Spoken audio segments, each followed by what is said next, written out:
With an expert or a thought leader in the realm of innovation for the built environment.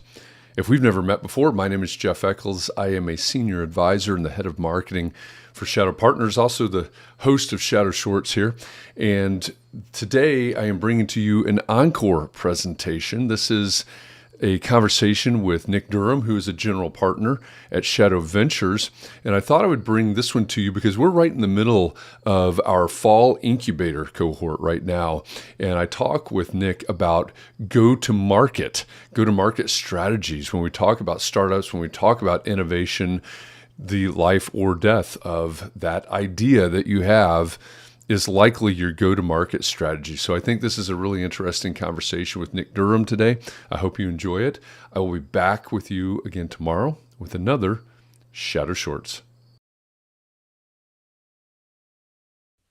All right, welcome back to Shadow Shorts. If we've never met before, my name is Jeff Echols. I'm a senior advisor and the head of marketing at Shadow Partners. And today I am joined by a colleague. His name is Nick Durham. He is a general partner at Shadow Ventures. It's a little difference there between Shadow Partners and Shadow Ventures. Maybe we'll get into that later. But I asked Nick if he could come on today and talk about go-to-market. He says, yeah, go-to-market is life or death. And so that's okay. That seems pretty extreme. Ominous. It does sound ominous. So I'm wondering, Nick, when you say that, you say go to market is life or death. It's what are you contemplating exactly when you think go to market? I mean, is there something bigger here, or are we thinking strictly about startups? I mean, yeah, we could take that question pretty far, Jeff, back to our spiritual discussion before this. We could, yeah. I think the light the purpose of that title is that the most important thing for any startup is survival. Yeah. And truly, like for in the context of your business, if you don't figure out a great go-to-market strategy, especially in our market, and I want to make that point clear, and we can talk about some of the intricacies and nuances of the built environment. But if you don't figure that piece out, the traction piece, if you can't prove to the market that you're solving a painful enough problem, creating enough value, then you're dead. Yeah. Yeah. I think that's a great point. When my students in my incubator class, I try to keep it really simple for them in the very beginning. So, what's a problem that needs to be solved? Right? And so we do a little exploration. They come up with some ideas, and then the question becomes, okay, can you solve that problem? Does anybody else think that's a problem? Does anybody care enough about that problem that they want a solution? And is anybody willing to pay you for that solution? So we kind of go down that route. And so what you're saying really resonates with me because that's, that theirs is just for a class, right? But what you're talking about, startups in the built environment, startups that are innovating with built environment solutions, if they're going to survive, as you said, they've got to have a great go-to-market strategy. So you mentioned intricacies of the marketplace. What are some of those intricacies? Yeah, I think the key ones that come to mind, and this will differ, and we'll put a broad label in the space of the built environment, as most people know that Shadow covers. But the intricacies of construction might be the fragmentation of the construction industry. I think the numbers in the US alone, there's 500,000 contractors. That's insane to have to sell to that many different types of businesses. And by the way, like that cohort of 500,000 general contractors represented across many different geographies, many different types of construction, often many different sizes and scopes. You have residential versus commercial. You can break down commercial into 5 different types. You can break down residential into many different types.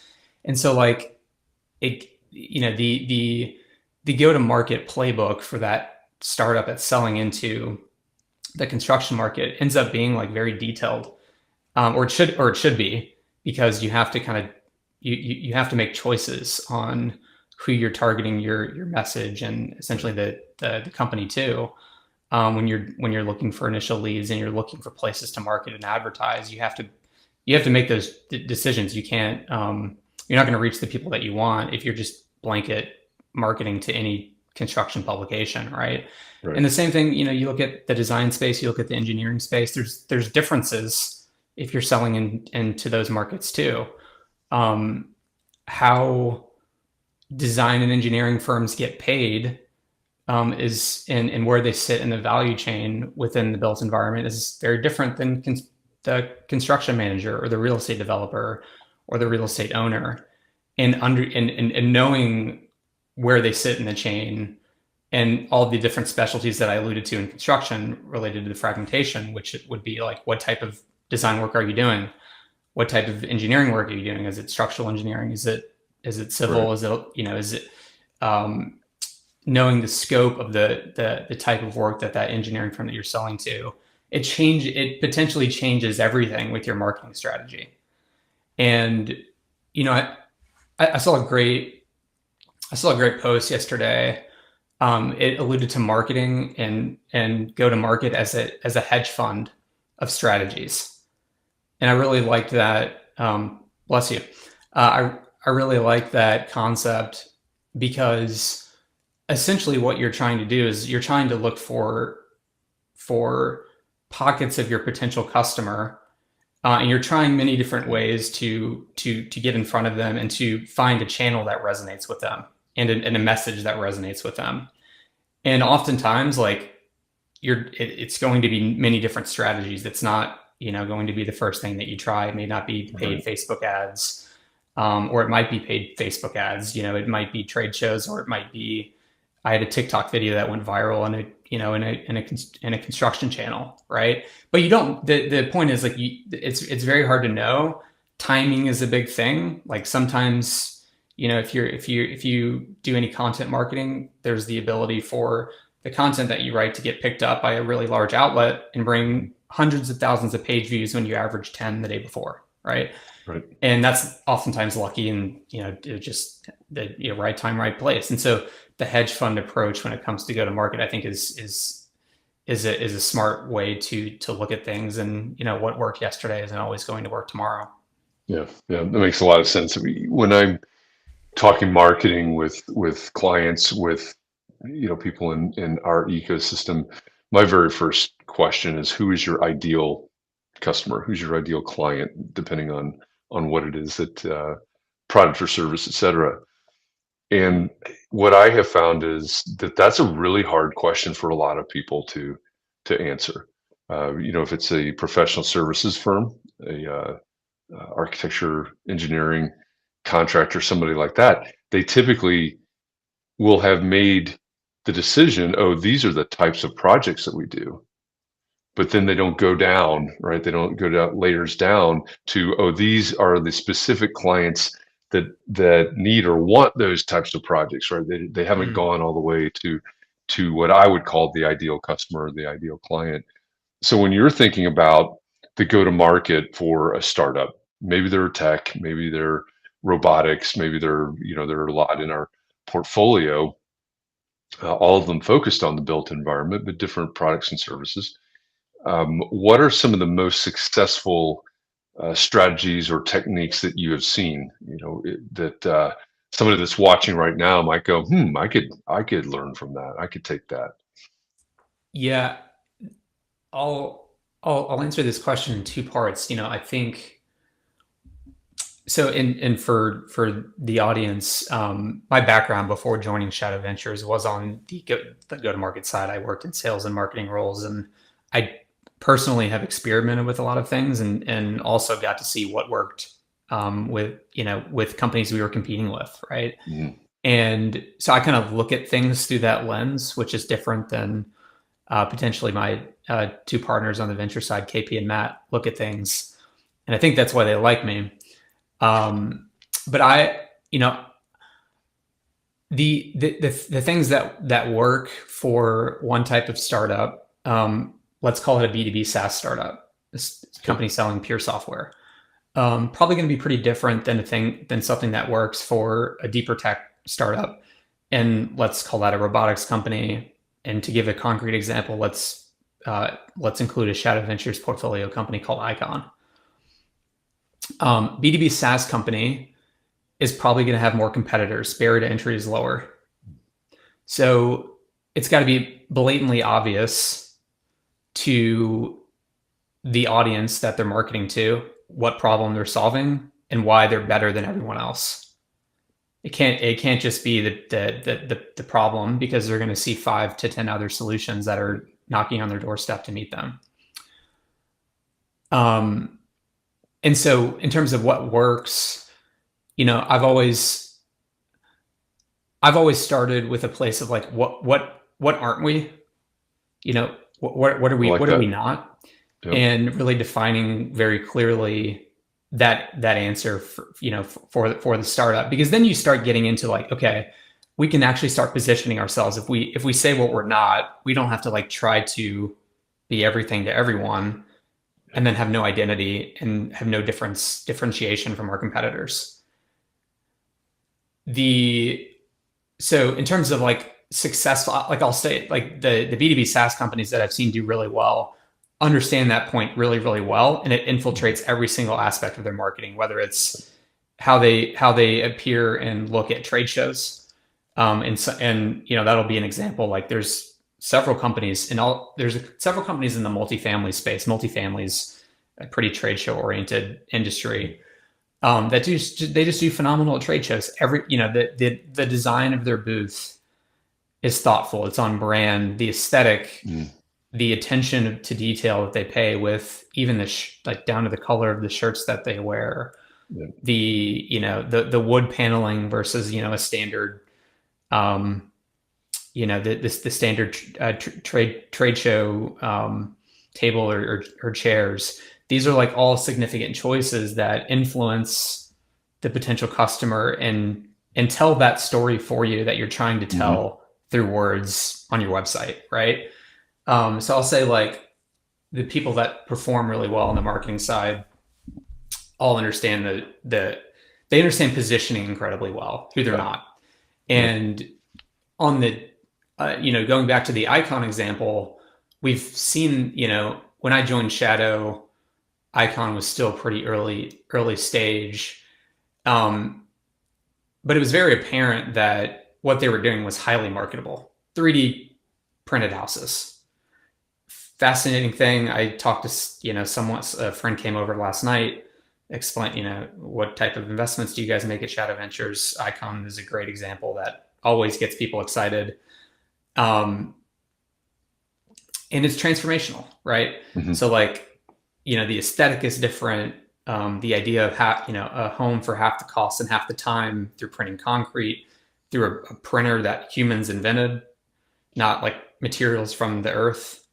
Um, it's and or labor using materials from the earth. And I think that's just like, it's a fascinating concept in and of itself. So from the get go, they understood that, and they leveraged that in the biggest way that they could, which was through PR channels with Sure. media outlets that had covered housing previously and probably would be very interested in their mission Yeah. and what they were doing to bridge the affordability gap. So like what they did well was they understood the product, they understood its marketability, they understood how to make it newsworthy, how to talk about it being newsworthy with PR firms, PR outlets, media companies, the Hmm. largest in the world, and they told their story incredibly well.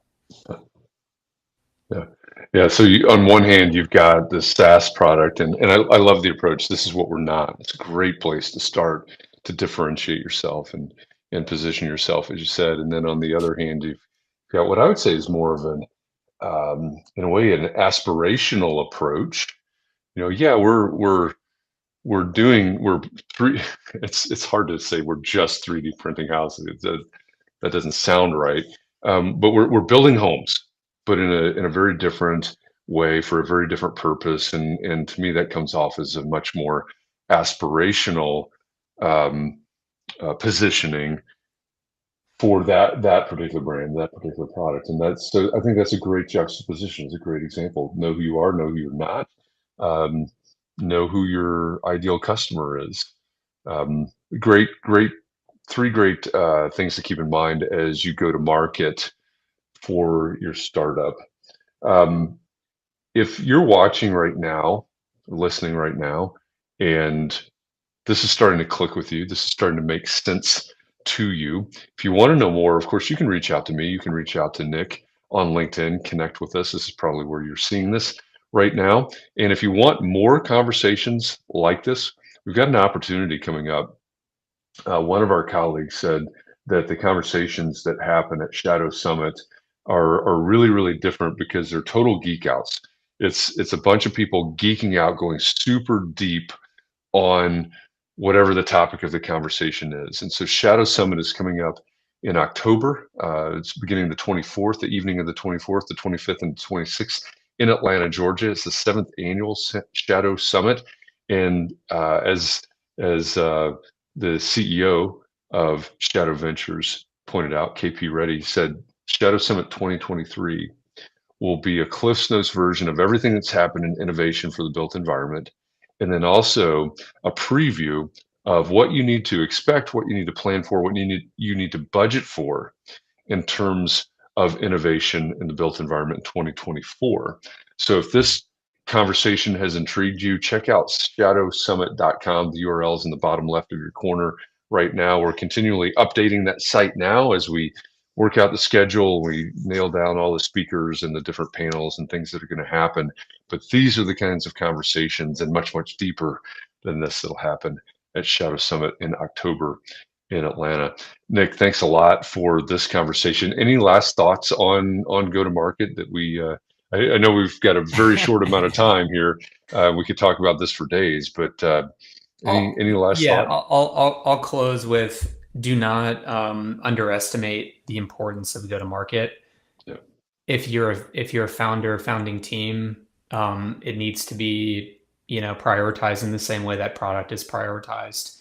yeah, A great product that has a terrible go to market probably will fail. yeah. That's I So we'll end it we on an ominous note.